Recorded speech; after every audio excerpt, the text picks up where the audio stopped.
होची वृत्तलेख हां तमे अष्टम श्रेणी पिला पे ये वृत्तलेख पढ़ा होची कोन पे ना गोटे वृत्त भितरे तमे गोटे परिवार रो जो खर्च हेची विभिन्न कार्य दुकान खर्च हाट खर्च पिला पाठपढ़ा खर्च अन्य संचय ये जो खर्च तुम बापा करछन तुम परिवार रे हां मुख्य हिसाब रे से खर्चटा को तमे गोटा वृत्तलेख रे दर्शाई पारिबो कारण गोटा वृत्तलेख रे इठी होउथिबा खर्च गोटे आनुपातिक भग्नांश रु जणा पड़िबो गोटा वृत्त रे केते डिग्री लेखा कोण सेति पे नउचे एवं सेही कोण परिमाण को अलग करी आमे ताको गोटा वृत्त रे चित्र माध्यम रे दर्शाई पारिबा ताको कुआ जाय वृत्तलेख एटा बुझि गेलो वर्तमान देखो दुकान खर्च हाट खर्च पिला को पाठ पढ़ा अन्य संचय दुकान खर्च 4000 ये ला 2000 एमती पिला को पाठ पढ़ा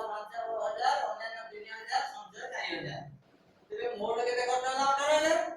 18000 4000 आर अनुपातटा केते इले त केमिति करिवो ना 4000 वियोग को 18000 अनुपात बाहर करियो 2000 ना वर्तमान 2000 ना हाट खर्च है मोड के 18000 2000 वियोग को 18000 आर अनुपात असला 1/9 सेमटी पिला को पाठ पढ़ा 5000 5000 विभक्त को 18000 अनुपात असला 5 को 18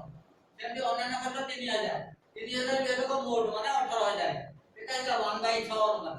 एटा है संचय करते 4000 बैंक रे रखिछ ये है 4000 विभक्त को 18000 2 विभक्त 9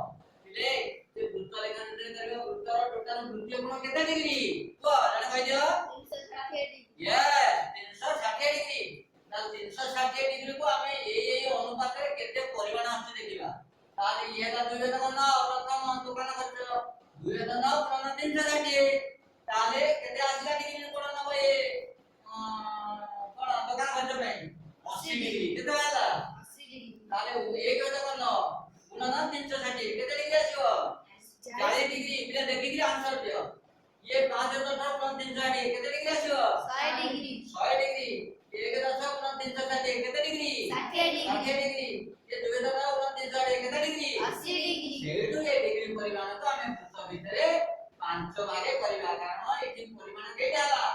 1 2 3 4 5 जन वृत्त को संपूर्ण वृत्त एरिया को क्षेत्रफल को 5 भागे करबा पिले तमे गोटा निर्दिष्ट तुम इच्छा है 3 सेमी की 4 सेमी व्यासार्ध गोटे वृत्त देकी अंकन करिवो गोटे व्यासार्ध टाणिबो व्यासार्ध ठारू प्रोट्रैक्टर पके तमे प्रथम 80 डिग्री अंकन करिवो एठी प्रोट्रैक्टर पके 80 डिग्री जो जगह हैला ताको अंकन करी से भागटा बाहरी करिवो ये हैला 80 डिग्री पिले लेके दबो 80 डिग्री सेमटी 1 दादा 29 40 डिग्री यही बाहु पाखरु 80 डिग्री करे जो व्यासार्ध सेही पाखरु 40 डिग्री अंकन करिवो प्रोट्रैक्टर रे ये 40 डिग्री आसीला देखो तो पिले तापरे 100 डिग्री यही बाहु पाखरु व्यासार्ध पाखरु मापिबो 100 डिग्री एटा आसीला ये हला 100 डिग्री तापरे ये हला 60 डिग्री ये हला 80 डिग्री एनी पांच भाग कला परे पांचटा भाग जो हैला ताको विभिन्न रंग दे सुंदर भाबरे वृत्त लेख हिसाब रे देखैबो आकु कहते वृत्त लेख तुले बुझी पारलो ना बुझी पारलो नहीं बुझिला थैंक यू।